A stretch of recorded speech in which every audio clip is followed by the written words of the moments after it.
Dengizga 10 mashina najosat olib borib tashlasangiz, dengizda bir qismigina najosat bo'ladi. Bir oy, 2 oy o'tgandan keyin hali najosat suv tagiga cho'kadi-da, suv o'zini tozalab oladi. Ammo insonning og'zidan shunday so'z chiqadiki, agar dengizga bittasi aralashtirilsa, shunaqa so'zda dengizda hamma suvni buzib yuboradi. Payg'ambarimiz sollallohu alayhi vasallamga Oysha onamiz Safiyani pakanaligini aytdi. Payg'ambarimiz aytdilar, siz bitta kalimani aytdingizki, agar dengiz suviga aralashtirib yuborilsa, ta'mi yoki hidi o'zgarib ketadi. Bitta g'iybatni aralashtirsa, dengiz suvi o'zgarib ketadi. Pakana degan so'z tuhmat maqsadi.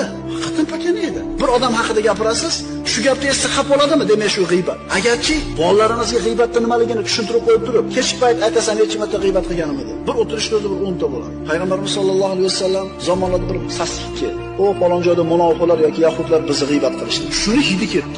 Endi bizning zamonimizda nimaga g'iybat hidi biz bilmaymiz desa, biz g'iybatsiz havoda olganmizmi o'zi bir marta majlislarimizda degan savolni berishimiz kerak.